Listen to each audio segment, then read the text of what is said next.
welcome everybody to today's session. Thank you all very much. As I say, it's good to see some familiar faces and some new faces as well today. Now, this is an institution that, and Leslie Ann's going to be sort of introducing some colleagues from this institution. In fact, I'll tell you what, Leslie Ann, I'm just going to hand over to you if that's okay, because you'll do a far better job than I will. Is that okay? Sure. Go for it. So I don't know yet if I'll do a far better job. Full transparency. Well, let me start with the thing, and then I'll explain why I might not do a better job. Right. So my name is Leslie Ann Noel, and I'm the Dean of Design at OCAD University. I just celebrated 100 days at OCAD, so that's why I say I might not do a better job, but my colleagues might also do a great job in introducing us. So I'm here today with 3 colleagues, Sugandha Gaur, Angela Baines, and Jay Irizawa. I'm gonna ask each person to introduce themselves. Well, first I'm going to say what we might be talking about, and then I'll ask each person to introduce themselves. Right. So what happened is when I arrived at OCAD, realized that a lot of the conversations, casual conversations, what I was seeing in people's classrooms, I just felt that there were different conversations at OCAD than what I was hearing in other places that I had taught. And I've started to kind of pick out some of these conversations to try to figure out if I could get us to talk more about this difference, or maybe even write about this difference. And so this conversation about advertising and, reimagining the advertising program at OCAD. This is one of these conversations. Just to add to Derek's note about the recording, we humbly requested from Derek the permission to transcribe, and that's because we are ambitiously going to try to do a Learn by Design conversation. So we may use the transcript to either write a conversation or to help us to structure a paper. So full transparency to the people in the meeting. Yeah, this is a little bit of a prototype for us for something else. So on that note, I'm going to ask my esteemed colleagues to introduce themselves. And I'm going to go to Sugandha first, because you are closest to me on my screen. Oh, thanks, Leslie Ann, and thank you, Derek, for organizing this. Hi, everyone. I'm Sugandha Gaur. I'm an associate professor and advertising actionist, and I'm in Faculty of Design at OCAD University. It's lovely to be here today. I would also, as we move after the introductions, would love to share more about my approach, my research, and my pedagogy, and how all aligned with what we would be talking today. Thank you for joining us. All right, then I'm going to move to Angela. Good morning, everyone. Thank you, Leslie Ann. Thank you, Derek, for organizing this as well. I'm actually going to start with a land acknowledgement because I'm not in Toronto. I'm actually in Vancouver. And as we go through today, you'll understand why we acknowledge where we are on the land here in Canada. So I just want to acknowledge that I live and work on the traditional unceded territory of the Coast Salish people of Canada, including the territories of the Tsleil-Waututh, the Musqueam, and the Squamish nations. So hello, everyone. My name is Angela Baines. I am the 100 days as well, Leslie Ann, of being the advertising chair. So I'm heading up the advertising program here at OCAD University. I'm also an associate professor as well. And prior to that, I held an acting role as the associate dean. And prior to that, I was the graduate program director of a program called Strategic Foresight and Innovation. And I also belong to a research group here called the Solid Black Collective. And we'll talk more about that, I guess, as we go through. All right. And Jay, you will bring up the I don't know what let's have you introduce yourself now. Thank you, everybody. Thank you, Leslie. I'll try to measure up. How's that? My name is Jay. My name is Jay Irizawa, and I just discovered right now it is my 100th day anniversary as graduate program director for the Interdisciplinary Art, Media and Design program, IAMD, a graduate program at OCAD University as well. So a day of 100s, shall we say. I'm very honored to be here with our colleagues and yourselves, and to also introduce myself. I am an interdisciplinary designer and researcher. I'm very much tied with the advertising program, former co-chair along with Suganda and now Angela Baines. And yeah, I think that we will get into some of the troublemaking aspects, good trouble that we're embarking on. And I've been also working alongside a colleague, Professor Peter Morin, who is an Indigenous Tahltan Nation scholar and performance artist. And we'll get into a little bit of how troublemaking is a good thing for us and what we do here. And one last as well, I also acknowledge OCAD University acknowledges the ancestral territories of the Anishinaabe, Haudenosaunee, Huron-Wendat, and Mississaugas of the Credit, upon which we live, work, create, and collaborate and share knowledge together. Thank you. Yes. So thank you both for the land acknowledgements as well. I am on the same lands that Jay is on, and that I think the fact that you both brought in the land acknowledgement, that's kind of the way we think differently, I believe, all the time at OCAD. I mean, I've been in spaces where people do land acknowledgements, but not in the intentional way that I think we do them all the time at OCAD. And OCAD has in its mission decolonization and indigenization of the curriculum as part of the mandate. And so that brings us to the context that we're in. Suganda, Jay, and Angela teach in an advertising program. And what I thought was most interesting is, okay, so how do we decolonize an advertising program? I mean, people ask all the time, how do we decolonize anything? But I just found that, yeah, this one I thought was pretty interesting. And so I'm going to start off asking Suganda and Jay to talk about the mission that they were given, because they started before Angela, and I think they took on some of the starting work of decolonizing the advertising program. And you can change the word that I'm using if you prefer to use a different word. Okay, so Suganda, maybe you start and then Jay could jump in. Tell us a little bit about the mission and the guiding questions and as you embarked on this work, and tell us the time frame as well.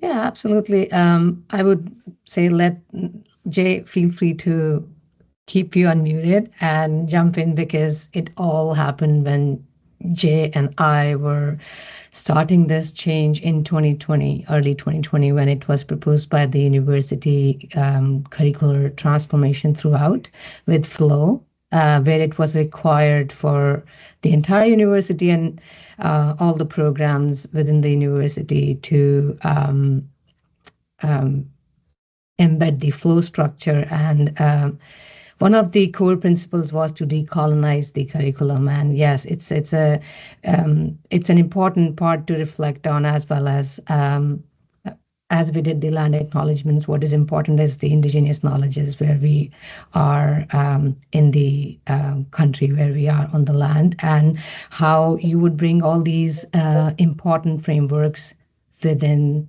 what you are teaching. So when this was proposed to us within our program, we had many discussions around how we see and how advertising is perceived right now, and what would it mean to decolonize advertising, and the discussions and how there would be, how students would be receiving advertising learning outcomes through it, and what you could build on indigenous knowledges. And we have elders who contributed to the learning outcomes, which were also provided to us and then proposed. We had a task with the faculty curriculum development committee to start developing indigenous learning outcomes for each program, and us as colleagues started developing those as well, which also provided us a solid foundation on what is the vision towards decolonization, and how do we bring all the learnings together with our colleagues and bring something which would be beyond the capitalist structures on which advertising is built, and what is that thinking, ethical thinking, and the respectful frameworks that we would bring forward in our courses and program throughout for 4 years. Jay, would you like to expand on that? Sure, that's a lot. Thank you, Sugandha. It's a lot to start to wrap our heads around, because our institution is almost 150 years old, and it was established 10 years after the Confederation of our land over here in 1877. So when you think about that, when you think about what the national constitution means in terms of laws and regulations and identity, it was fairly recently founded in the long, deep timeline of indigenous knowledges that have been not only scientifically proven, but also orally passed on for over 15,000 years. Like 15,000 years of knowledge that has, up until fairly recently when we started to come on board, has rarely been discussed about unless it was a specialized program. So how do we even start this conversation? And when I'd also like to disclose my positionality as a third generation Japanese Canadian settler. It's a very complex scenario when as a person who is originally not from these lands to discuss and talk about indigenous sovereignty and indigenous knowledges. So that is also a very complex discussion, considering that currently in the program that I'm teaching in, 50% of our students are international students who may or may not have a background or history of Canadian history and colonization. So, and they may also come from their own experiences of colonization. So, but to bring it back to how I started in 2017, so just a year before Sugandha and 2 years before Angela, I think. So when I was brought in, I'll tell you a little bit, a very quick story. When I went in for my interview, I said something that I wasn't quite sure how it was going to go. I just said, I might be the worst person for this position in the advertising program. All faces dropped. So I thought, I better deliver here because I'm not sure how this is going to go. And what I meant by that was that I understood the advertising program as a means to develop the best of Canadian industry folks who will be able to hit the ground running and be able to churn out amazing campaigns, which they do. They continue to do to this day.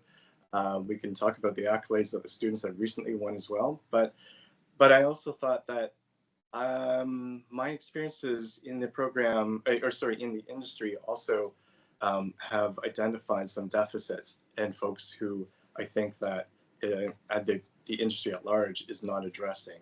So that was the beginnings of my experiences at OCAD University.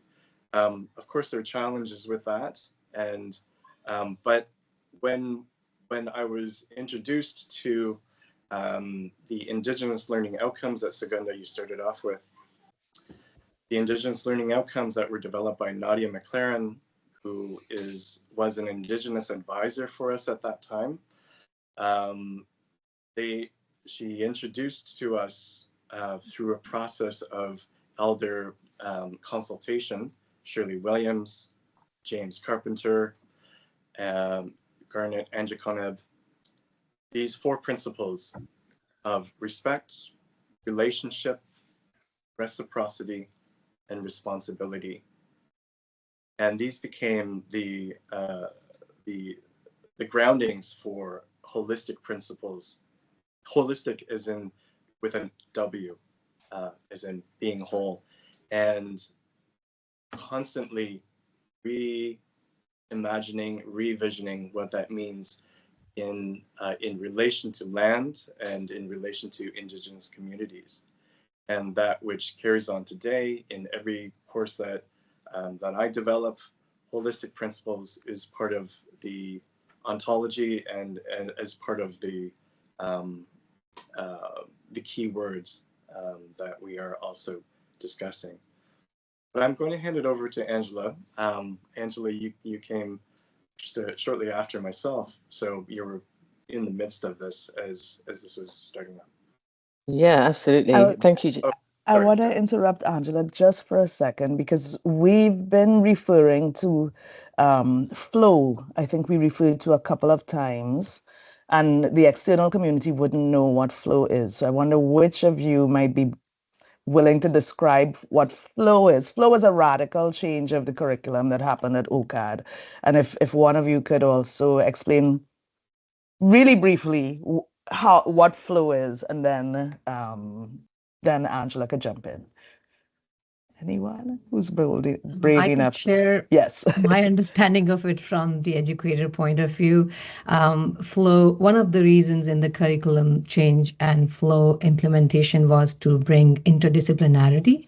And the reason behind it was to provide students more opportunities outside their core program, which means that reducing the credits which are mandated for students within one core program and expanding more credits for the interdisciplinary approaches or electives, which would give them opportunity to kind of learn more outside of their program while they're honing skills and having expertise and learning more about in their own core areas. So that was one of the important parts of flow, which meant we have to bring all the learnings of advertising within the 6 credits, and the 14 would go. And we could talk more about what credits are in Canada, but right now I don't think it's a good time. But that was one of the important parts of flow implementation.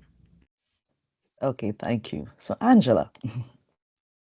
Yeah, so I joined OCAD in 2020. I wasn't actually expecting to come into full academia because I was busy running my own design firm.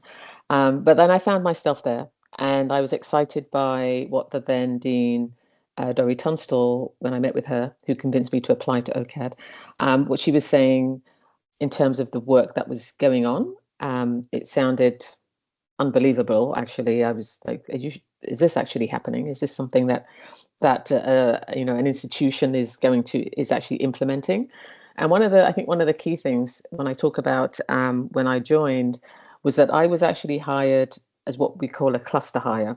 So essentially, what that actually means is, as opposed to hiring one person from a visible minority, not a term that I like, but I guess that's one we'll use for this instance, we hire people in clusters. And so what that would then do would relieve the burden of that one person having to do all that work that would need to be done, or that one person being burdened or having to answer questions from others around them.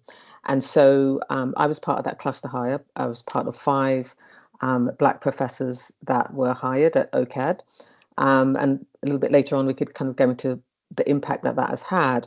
But in terms of when I arrived at OCAD, And in terms of looking at the approach that was happening within the advertising program, it was exciting to me that this was actually happening. There was this change. There was this concept around decolonization. We were brave enough to have transformative dialogue as well, which I think is important. And I think, as Jay alluded to, okay, not everybody is on board with everything at the same time, and so sometimes it takes a while for people to wrap their head around what does this mean? How do we develop the pedagogy around this? What does this look like in the classroom? What's the content of what we're trying to do here? And so for me, like I said, it was an exciting time. And like Jay, this would be the first time my family has ever come to Canada, and so I came as an immigrant here, what we call a visitor to the lands, and acknowledging that is really important to understand that everything we do and everything that we teach, everything that we do is tied to the land, and it's a land that has never been conceded by the Indigenous people. A lot of that was taken, and then we can, again, if you want to talk more about that, we can talk about that history as well. But the fact that we as a institution are acknowledging that we are here as visitors, we don't own the land where we live, where we have our institution, and then imparting this kind of knowledge to the students. Why is it important that they understand what this means? And then Jay and I, when we were first teaching together, we developed, I would call it maybe sort of more like terminology in terms of what we would talk about with the students, and so they could understand some of the terms that we would be using. And so producing just a bit of a legend, or key terms. What is positionality? What do you bring? What influences you? What approaches are you taking intentionally when you come into the classroom or when you're developing your learning outcomes? The holistic principles, as we talked about, that respect, relationship, responsibility, reciprocity, all developed by our Indigenous colleagues here as well, and that was used as a framework as the learning outcomes. And then just also, I would say also, I think the other word would be intersectionality, and how important that is for people to understand that, where you are, your demographics, your histories, all of those come together, and we're not just one monolith, and we all bring something different to that. And so what does it actually look like, and how do we work together when we think about our intersectionality within the context of who we are and what we teach?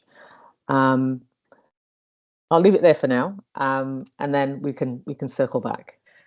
So I have a question, a little bit off script for all three of you. If you think of the differences in the program today in 2024 and 2017, 2018, or 2020 when you joined, Angela, for the people in the room, what would you highlight as some of the major differences that you see based on the process that's ongoing, right? But based on the process of decolonizing or reimagining that you've experienced, can you highlight like any real difference? Not any real differences, but any big differences between the before and after? Okay, so I see heads nodding. So who's and each of you could have a different point of view.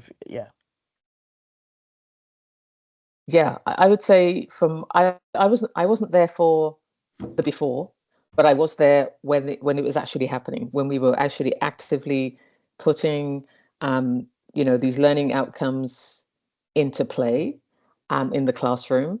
And for me, it was exciting because I remember seeing a TED talk, and I forget the young Indigenous woman that was talking, but she started that TED talk by saying, history is not our fault. She said, I wasn't there, you weren't there, but it is our responsibility. So it is our responsibility to change things. And I think to me, that was very profound. And that's what I found when I came to OCAD, like things were starting to change. And this program wasn't the traditional type of, I guess, advertising program that really just pushed for outputs and artifacts. This was a program that was really getting students to understand the responsibility that they had. And because we were weaving in the holistic Indigenous principles within the learning outcomes, I think for me that first cohort that went through that, you could see a significant difference in the way that they thought about their work, their intention when they were developing their work. And it also brought responsibility, I would say, to everyone, in that we know in reality that not everyone in a boardroom or in a advertising setting is going to look like me or Jay or Suganda, and maybe no one who looks like us is in that room. But our students of European descent understood that. This opened up all kinds of dialogues for us as well, and not in a threatening way. And so they understood that.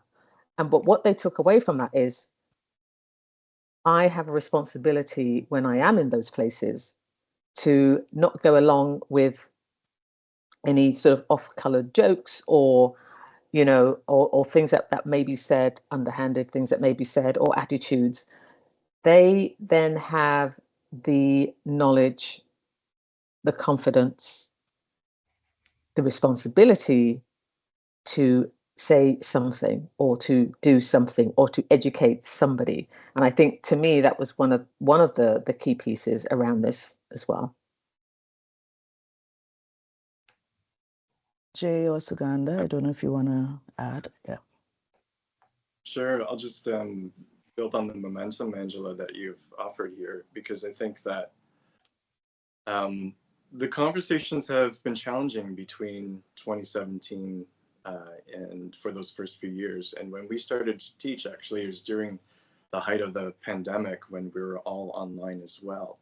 So intersectionality, the Kimberly Crenshaw's gift of having an understanding that we all come from different experiences in different ways and at different times, offered a way for us to start to crack open the meaning behind the language of advertising in terms of what the target demographic means. For instance, advertising is often looking for a profiling, if you will, for products and brands and messaging, so that we can also communicate directly to the audiences that we're building a relationship with. And talking about relationships, now we're also starting to not necessarily change, but expand what relationship means in the industry speak as well, so that it's not just about developing an affinity towards something that you might go out to the store to buy and you can relate with, but also thinking about what broader aspects of relationality does that have in terms of your own way of being within a community, what effects that might have, and what projected images and ideas does this product or brand or messaging or communication have. And we carry responsibility in the messaging that we are asking and helping students to develop within the classroom and studio. So they're also challenging some of these ideals. And I think that's the other major shift that we've started to see, where they're not just accepting a brief, but they're also critically analyzing where the structures of that brief come from, and the narratives that they are developing are also changing, and changing the ways that we're relating to the outside world as well. So I think that was one of a couple of key major things that I've started to see as a shift. Yes, Suganda. Yeah, this is great. And again, it is coming back to the Indigenous learning outcomes. Angela started with the relationship, responsibility. Jay expanded on relationship, and I also feel like how then respect and reciprocity comes into in that circle. And those were the very important foundations of our understanding of advertising. And as we have discussed, there were some of the challenges as well. What are students learning when they are coming to the university? Until then, what is their understanding of advertising? Unlearning. And they're also at a stage where what we are bringing to the classroom is perceived by them, but also contributed towards. And I think there comes the reciprocity part, that if you are choosing a brief, or if you are choosing a brand to work on, could those skills be achieved with the thinking of who you want to work for? What do you want to develop for them? And what would that do in the longer and the shorter time? That was an important part. And it also then ties to the respect and what in the current time, or especially youth creative in the university, want brands to see as. They hold the power, they hold the money, but what are they bringing in, and what change that these youth or these upcoming creatives could propose. So I think one of our focuses was also on developing their voices, or exchanging dialogues from the start for them to have their own voice of what vision they see, what they want to bring to that circle. And if they are, and there's so much of ongoing conversations from our recent graduates who come back to the university, and they share that this happened in the meeting and we brought this question, and that question made the client to think in a different way. And I feel like, what to Angela's point, that dialogue is very important. And who would do that if they are getting this space 4 years in the university to develop their own voice? That is the time when they take it out to the industry. And then when there are these conversations, that's a very important point for them to just prompt it. And advertising is mostly, in the past, have done so much damage and commodified folks. But in the recent years, if you see Humankind Report, which is developed by Leah Burnett, one of the pioneers or leads in advertising, they also share about what people are expecting from brands. And that has an important part, that people want brands to change. So there comes the respect part. They want brands to be critical about what they are doing. We are also having climate crisis. We are also having sustainability as one of the priorities as a planet. So it's not just like buzzwords. All these discussions that are happening right now or in the classroom are very important, because if those discussions would not happen, you could definitely create a very impressive campaign. But what is the outcome of it? If you don't care, it's only gonna damage. So I think that is where our thinking was, that if students come from first year, how they evolve in their understanding of, even from the very start of, which brand do I choose to work on? Why is that important? What is my lived experience is telling me about that brand? And coming from India, I had a decade of experience addressing different parts of advertising and teaching advertising to very different folks back in India. And then moving here also made me bring so much of those learnings. So yeah, I would leave it here for how we all were making our own small inputs in our classrooms as well as in the curriculum, but happy to chat further. All right, I am going to ask one last general question, and then hopefully we'll get some questions from the audience. But the last general question, which is like a really run-on question, is about your reflections on the process. Maybe you could share plans for the future, and if you have any recommendations for others. It's not a real question, but it's like I'm asking you to throw out your last thought before we open it up for general questions and comments. So I'll go around to each of you. Angela, maybe you first, and then Jay, and then Suganda. Yeah, absolutely, Leslie Ann. I would definitely say that in terms of the future, and some people might say, well, you've done the work, you know, you've set all this in place, you've got your learning outcomes, you've been teaching it, but really, in order for this to have longevity and to really root itself into the program, coming in as the new chair for advertising, my job really is to build on this, but also to help everyone in the program to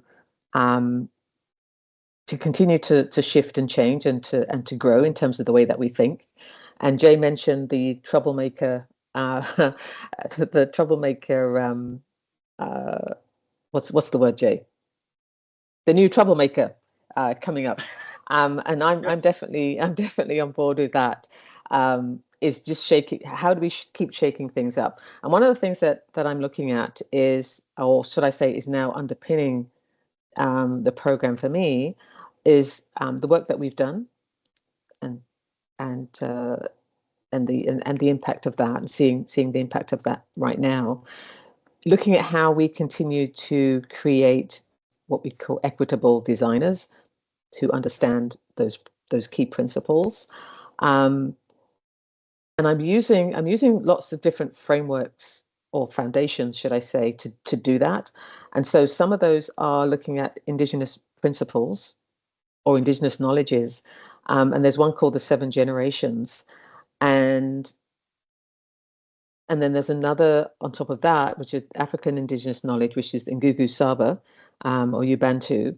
And then laying on top of that, various other frameworks, and one of those is a Protopian Futures framework, as we look to what can the future look like, and then all that kind of wrapped up in what I call life-centered, with a life-centered approach. And so looking at how do we use the concept of how nature continually regenerates itself, how it lives harmoniously with other organisms around it. How do we do that, and how do we use that as a framework to really build this program? Because things shift and change. We don't get funding. We do get funding. There's a cut. There's something. There's always something. And so how do we become resilient through that? And so I'm looking at sort of life-centered, natured principles to help us navigate a lot of those structures. So in terms of where we're going, yes, I would say this is a very exciting time for us as a program, not only from the work that we've done, but the work that we will continue to do and try and transform the program, and also to change our thinking and the approach that we have as well. I'll just jump in here. Thank you, Angela. I step back for a second. I think for advertising has always been interdisciplinary when you consider not just the media and the formats and the folks who are contributing to the research that goes into the narratives and the ways that we communicate. So we have copywriters and editors and video crews and digital media.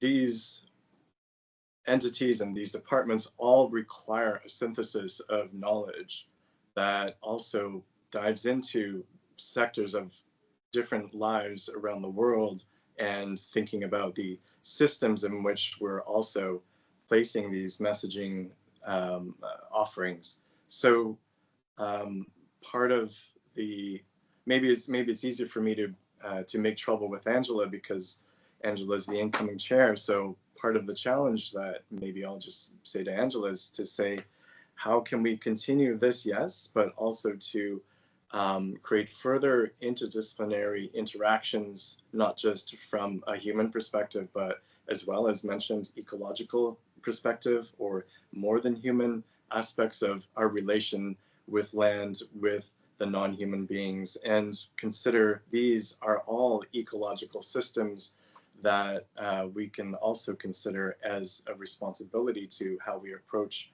our messaging and how we can affect lives and communities.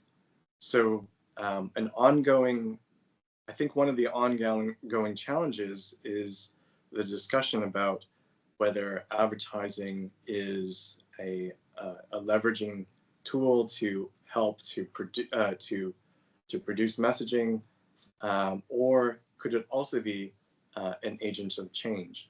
And so, if you haven't guessed already, I'm in the latter camp, but and I'm also thinking about how that also permeates to other disciplines of art and media and design, and I just put in the chat about troublemaking.org, as it's a new I'll call it an entity that was started by Professor Peter Morin and his colleagues Justine Woods and Nicole Neidhart.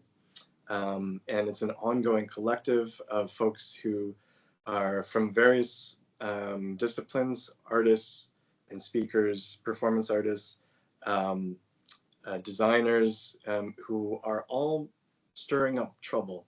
And I'm just going to do a quick quote about where the heart of troublemaking is. Troublemaking is ecological knowledge. Troublemaking is nuanced like ceremony. Troublemaking is a multi-directional form of creation. We are gathering troublemakers together to dream for, insert here, futures. You can insert ancient futures, new futures, alternative futures, possible futures, beautiful, harmonious, troubling, and loving futures. And so I'll just end off there. That was developed by Peter and Justine and Nicole when they sat down one day in a cafe where all great ideas come from. And I'll just end off by saying it. I'd love to see one day a design brief that comes in and says, let's have the output as love. I mean, that you cannot be more troubling than that to our industry folks.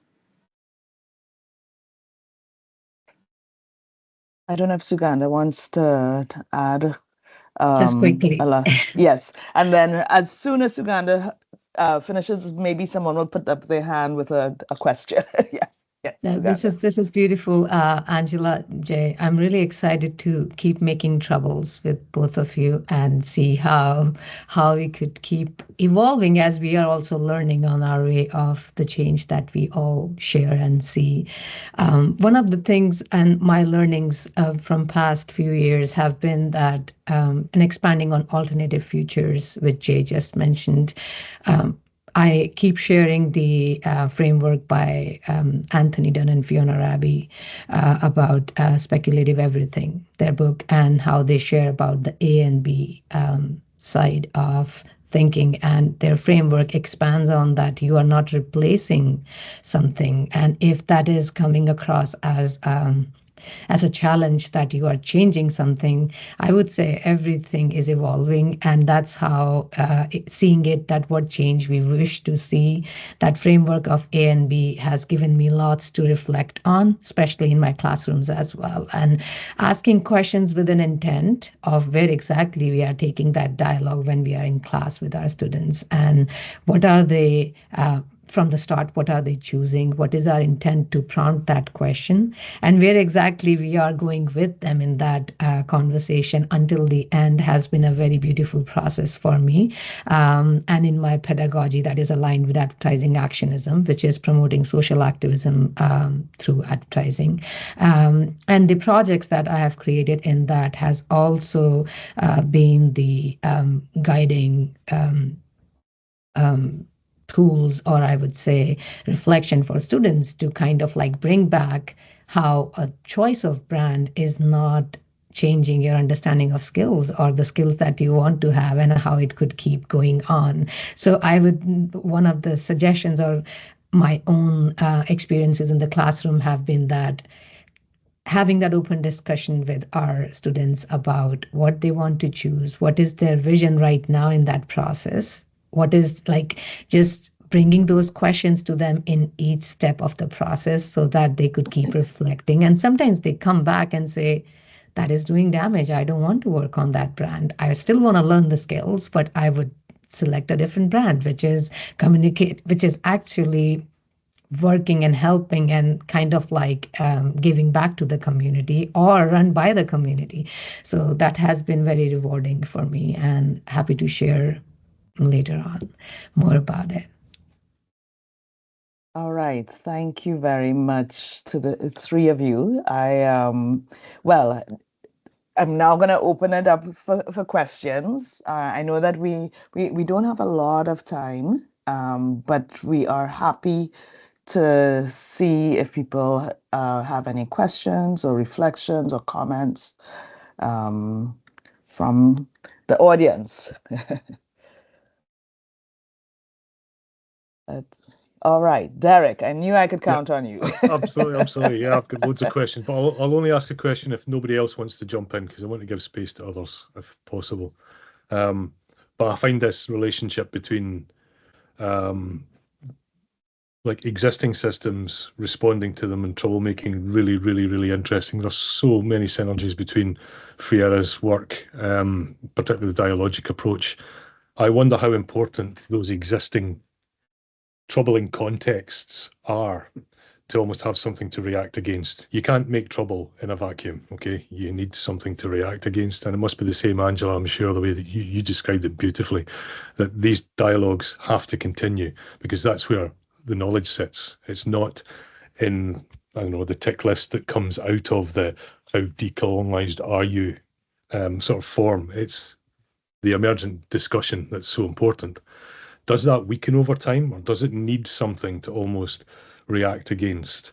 And how do you keep that momentum up? How do you keep finding the energy, I suppose, the purpose for the dialogues? Do you know what I mean? Because you could imagine it, and it does in so many other institutions. You know, the work I've done with gender, for example, you see it dying off very quickly after the first initial pass, and you see so many incredible things happen, and then the dialogue stops because, as you say, you think you've done it. You think that that's that ticked. Thank you very much. How do you keep that? Yeah, how do you keep the troublemaking going, I suppose, might be the question. Yeah, I could jump in first on this one. So Jay mentioned the work he's doing as part of the Troublemaker series. So when I took on this role as head of advertising, I was thinking, how the hell do I do this actually? Because I have no clue. So I had to kind of go back and think about all the things that I've learnt since I've been at OCAD, the way that I bring that intersectionality, understanding my own experiences. What does that mean? What do I want to see? What has been happening in the past? And for me, it was foundational that we had a route, and a route that was, again, based in what I would like to call the indigenous knowledge. And so I went and started doing some research on, like I said, some of the African indigenous knowledges, and some of the North American and Australian indigenous knowledges. And for me, it was developing some keywords that we would then build from. And so one of those was love. And so I was really excited when Jay just mentioned that, the work by Peter Moran and his colleagues.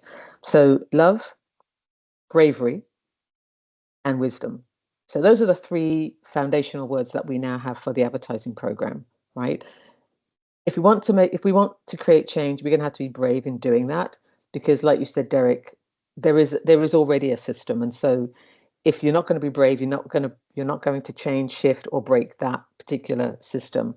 The idea behind love is And some people are going to go, oh, love, what do you mean by that? You know, but but what we mean by that is everybody brings something, right? Even if it's the tiniest thing that they love about the industry, or maybe they love, I don't know, pottery or whatever it is, but bring that piece of you. That is the piece of you we want you to bring to the program and to your thinking.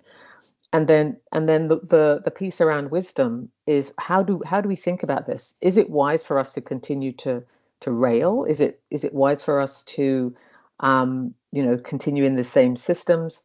No, it's not. And how do we move along, and how do we shift and change? And with that wisdom also comes humility. Am I right all the time? No, I'm not. Right. But if we understand that, if these can be the three pillars that we can build on, I'm hoping, and nothing's set in stone, but I'm hoping that if we can embed these three words, and then going forward, those are the three words that can continue to build in the program. Hopefully we can see this still happening in 20 years' time as people kind of move through that process.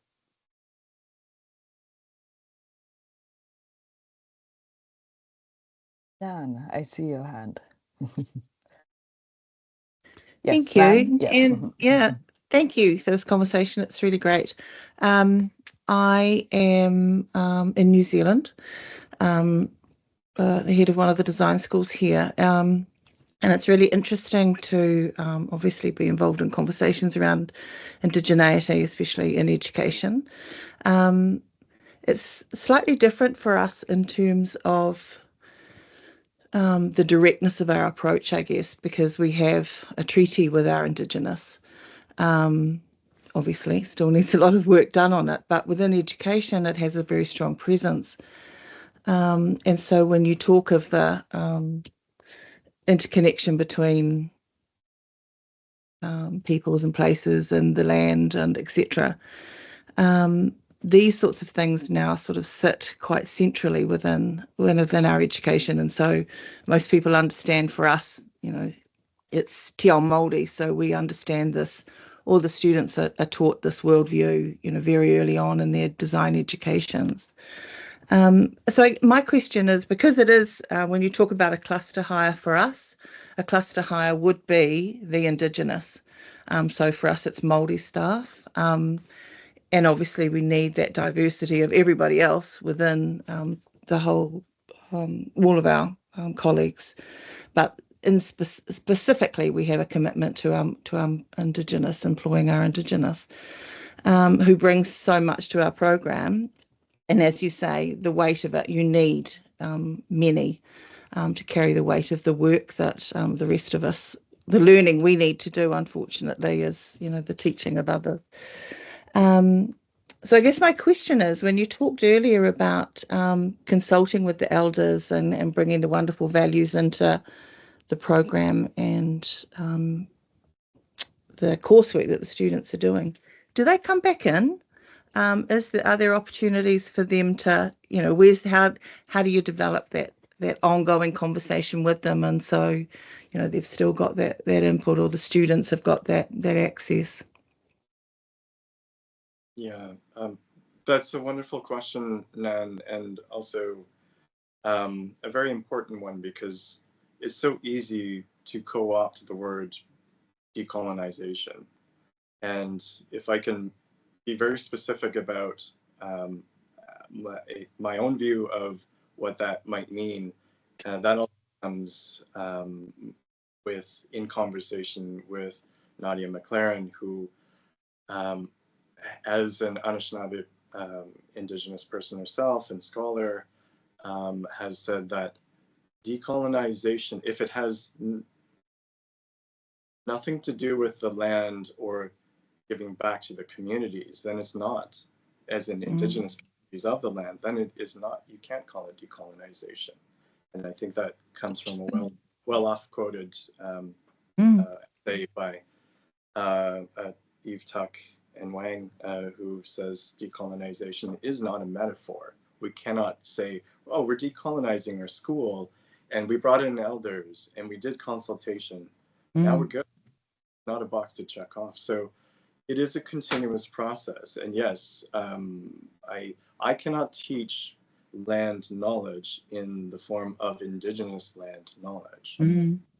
But we all can, in consultation, have a practice of relation and bring our friends with us, as we say, who can speak to, and it may not be specifically to our specific locale or location, because I also want to make clear that these 4 principles of holistic principles are embedded within Anishinaabe knowledge that is very specific to this location that elders have for weeks helped to develop in collaboration.